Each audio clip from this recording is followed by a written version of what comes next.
Explain the quantity equipment required to establish a tissue culture laboratory. అంటే ఈ tissue culture ల్యాబొరేటరీని establish చేయడానికి require అయినటువంటి ఎక్విప్మెంట్స్ ఏంటి, ఎక్విప్మెంట్స్ ఏంటని చూడండి.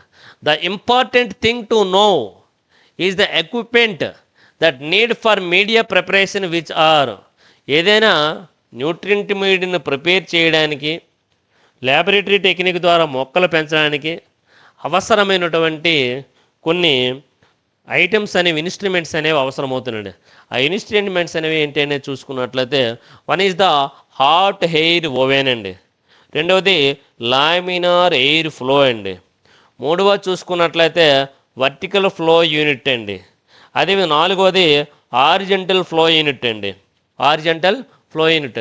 నెక్స్ట్ రెఫ్రిజిరేటర్, డిస్టిలేషన్ ప్లాంట్ అండి, వేయింగ్ మిషన్ అండి, వేయింగ్ బ్యాలెన్స్ అండి, పిహెచ్ మీటర్స్ అండి, మ్యాగ్నెటిక్ స్టెర్రర్ అండి, అదే వాక్యూమ్ పంప్ అండి, autoclave, working tables, heater, microscope, microtome, wooden racks అండి. ఇవన్నీ కూడా మనకి టిష్యూ కల్చరు ప్రాసెస్ యూజ్ అయినటువంటి ఎక్విప్మెంట్స్ అని చెప్పుకోవచ్చునండి. టిష్యూ కల్చర్ ప్రాసెస్కి యూజ్ అయినటువంటి ఎక్విప్మెంట్స్ అండి.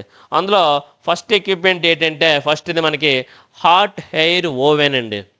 మనం టిష్యూ కల్చర్ ప్రాసెస్ ద్వారా, కణజాల వర్ధన ప్రక్రియ ద్వారా ల్యాబొరేటరీలో అంటే ఇన్విట్రో కల్చర్ అండి.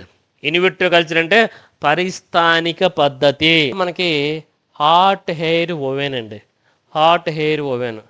ఇది ఎందుకు యూజ్ అవుతుందంటే, డ్రైయింగ్ ద వాచ్ గ్లాస్ని ఏం చేస్తుందంటే డ్రై చేయడానికి యూజ్ అవుతుందండి. ఓకేనండి. మనం వాచ్ గ్లాసులనే అవసరం దేనికంటే టిష్యూ కల్చర్ ప్రాసెస్కి. వాటన్నిటిని కూడా వాచ్ గ్లాస్ గుడ్స్ అండి. For this purpose a number of emulated trays different సైజులో ఉంటాయండి. Are required for keeping wet glass inside the oven అండి. మనకి ఓవెన్ లోపల ఉన్నటువంటి ఈ రిక్వైర్డ్ గ్లాసెస్ని ఏం చేస్తున్నామంటే వాటిని డ్రైయింగ్ చేయడానికి, వాటిని మంచి గుడ్ కండిషన్లో ఉంచడానికి హాట్ ఎయిర్ ఓవెన్ అనేది ఉపయోగపడుతుందని చెప్పుకోవచ్చునండి. Next laminar air flow chamber అనేది ఉంటుందండి. ఈ లామినార్ ఎయిర్ ఫ్లో ఛాంబర్ ఏం చేస్తుంది, అసెప్టిక్ కండిషన్స్లో ఉన్నటువంటి మీడియంని ట్రాన్స్ఫర్ చేయడానికి ఉపయోగపడుతుందండి. అదే చూడండి, it is used for aseptic transfer of media and explants అనమాట. ఒక మీడియంని కానీ, న్యూట్రియంట్ మీడియంని కానీ, ఎక్స్ప్లాంట్స్ని కానీ అసెప్టిక్ కండిషన్లో ఉంటే వాటిని ట్రాన్స్ఫర్ చేస్తుంది. This is also ensure constant flow of bacteria, free filtered air and for sub culturing and other transfers with in the cabins. ఈ క్యాబిన్స్లో చూసుకున్నట్లయితే ఈ అసెప్టిక్ కండిషన్స్ని మనం ఏ మీడియంని అయితే ఉపయోగిస్తామో, ఏ ఎక్స్ప్లాంట్ని అయితే మనము కణజాల వర్ధన ప్రక్రియకి లేదా టిష్యూ కల్చర్ ప్రాసెస్కి ఉపయోగిస్తామో వాటిని అసెప్టిక్ కండిషన్స్ చేసి, అంటే సూక్ష్మజీవులను కంప్లీట్గా తొలగించి మనకి బయటికి ఫ్రీగా ఉంచడానికి, మంచిగా ఫిల్టర్ చేసి ఉంచడానికి ఈ లామినార్ ఎయిర్ ఫ్లో అనేది ఉపయోగపడుతుందనేసి చెప్పుకోవచ్చునండి. Next, this is also needed for prevents non filtered air and particulate matter from setting down on the surface while making transfers అనమాట. ఓకేనండి. రకమైనటువంటి ప్రాసెస్లో కూడా ఇది ఎక్కువగా ఉపయోగపడుతుంది అనేసి చెప్పుకోవచ్చునండి. High efficiency particulates air filter అండి. ఓకేనండి. పర్టికులర్గా చూసుకున్నట్లయితే ఈ ఎయిర్ ఫిల్టర్ని హై ఎఫిషియన్సీగా చేయడానికి అవకాశం అనేది ఉంటుందని చెప్పుకోవచ్చునండి. ఓకేనండి. ఈ హాట్ ఎయిర్ ఓవెన్, అదేవిధంగా లామినార్ ఎయిర్ ఫ్లో ఛాంబర్లో మనం ఏ ఎక్విప్మెంట్స్ అయితే ఉపయోగిస్తున్నామో వాటన్నిటిని కూడా ఫిల్టర్ చేసి అసెప్టిక్గా వాటిని స్టెరిలైజ్ చేయడానికి ప్రధానంగా ఉపయోగపడతాయనేసి చెప్పుకోవచ్చు. నెక్స్ట్, వర్టికల్ ఫ్లో యూనిట్ అనేది ఉందండి. ఈ వర్టికల్ ఫ్లో యూనిట్ అనేది filters is directed downwards అండి. ఓకేనండి. హెచ్ఈపి అనేది ఉందండి. HEP high efficiency particulate air filter అండి. దీన్ని ఏం చేస్తుందంటే హెచ్ఈఏపి అంటే ఏం చెప్పామండి? హై. హెచ్ అంటే హై అండి. ఎఫిషియన్సీ ఈ అండి. పర్టికులేట్ పి అండి. నెక్స్ట్ ఎయిర్ ఫిల్టర్ అండి. దీనిని ఏం చేస్తుందంటే the air from HEAP filter is directed to downwards అండి. ఇక్కడ డౌన్వర్డ్స్ అంటే ఏంటి? ఊర్ధ్వ దిశలో డైరెక్ట్ చేయడానికి, క్రిందకి ఇది డైరెక్ట్ చేయడానికి వర్టికల్గా ఉపయోగపడుతుంది. ఇది ఆరిజెంటల్ అండి. ఇది ఏం చేస్తుంది? వర్టికల్ ఫ్లోకి యూజ్ అవుతుంది. ఇది ఆరిజెంటల్ ఫ్లోకి యూజ్ అవుతుందని చెప్పుకోవచ్చునండి. ఆరిజెంటల్ ఫ్లో అంటే నిటారుగా లేదా అవుట్ వర్డ్స్ అనమాట. ఓకేనండి.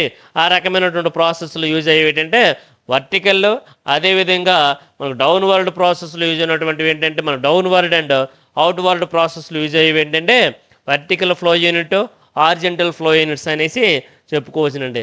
నెక్స్ట్ రెఫ్రిజిరేటర్ కూడా అవసరం అవుతాయి. ఎందుకు రెఫ్రిజిరేటర్ అంటే? రెఫ్రిజిరేటర్ ఎందుకు? వివిధ రకాల కెమికల్స్ని కానీ, విటమిన్స్ని కానీ, హార్మోన్స్ని కానీ, అమైనో యాసిడ్స్ని కానీ, హైడ్రోలైసేజ్ వీటన్నిటిని కూడా ఈస్ట్ ఎక్స్ట్రాక్ట్స్ కానీ, కోకోనట్ మిల్క్ కానీ వీటన్నిటిని కూడా ఈ రకమైనటువంటి సొల్యూషన్స్ అన్నీ కూడా మనం స్టోర్ చేసుకోవడానికి ఇది యూజ్ అవుతుందని చెప్పుకోవచ్చునండి. The refrigerator is essential for storing various thermolabs అనమాట. ఏంటంటే అవి కెమికల్స్ లైక్ విటమిన్స్ కానీ, హార్మోన్స్ని కానీ, అమైనో యాసిడ్స్ కానీ, అదేవిధంగా కేజింగ్ హైడ్రోలైస్టేజ్ని కానీ, ఈస్ట్ ఎక్స్ట్రాక్షన్ కానీ, కోకోనట్ మిల్క్ని కానీ, అదేవిధంగా వీటన్నిటిని కూడా స్టాక్ చేసి స్టోర్ చేసి యూజ్ అవుతుంది అనేసి చెప్పుకోవచ్చు. అదేవిధంగా ఇంకేం చెప్తుందండి? కెప్ టు ప్రివెంట్స్ కంటామినేషన్స్ అనమాట. ఏ రకమైనటువంటి వ్యాధి జనకాలు అనేవి దానిపైన సోకకుండా ఉండటానికి ఆ యొక్క ఐటమ్స్ అన్నిటినీ కూడాను, ఆ యొక్క ఇన్స్ట్రుమెంట్స్ అన్నిటినీ కూడాను దీనిలో స్టోర్ చేయడం అనేది జరుగుతుందని చెప్పుకోవచ్చు. ఆ రకంగా అది ఉపయోగపడుతుంది. నెక్స్ట్ డిస్టిలేషన్ ప్లాంట్ అండి. A single distillation and a double distillation water plant are indispensable అనమాట. Dispensable single distillation and double distillation water plants అనేవి ఉంటాయండి.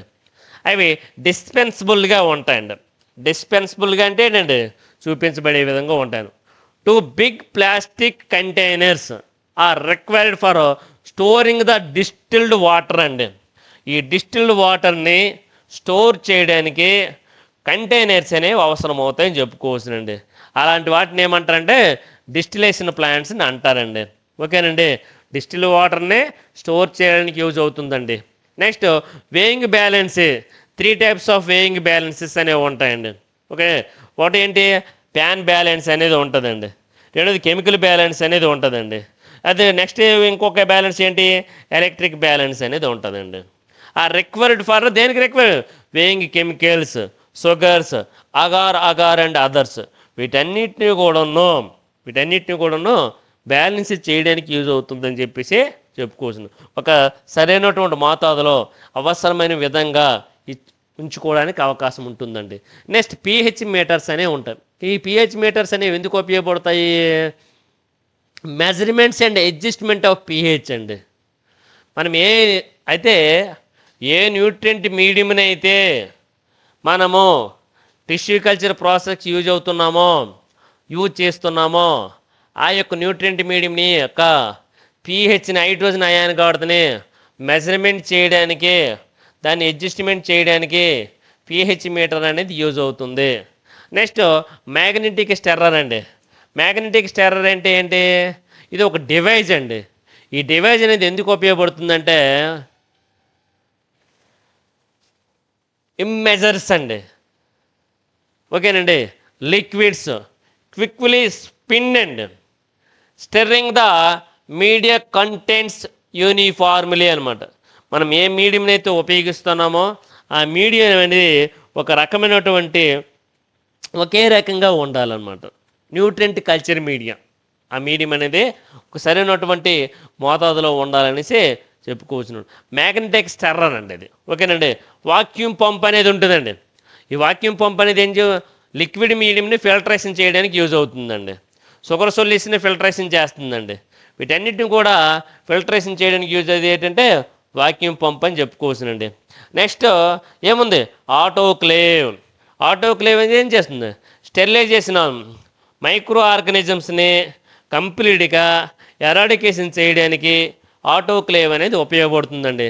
అది న్యూట్రియంట్ మీడియం అండి, గ్లాస్ గుడ్స్ అండి, ఇన్స్ట్రుమెంట్స్ అండి, వీటన్నిటిని కూడా ఉన్నాం ఏం చేస్తుంది, sterilisation, complete eradication of micro organisms on the surface of the plant parts అండి. This phenomena is known as the sterilisation.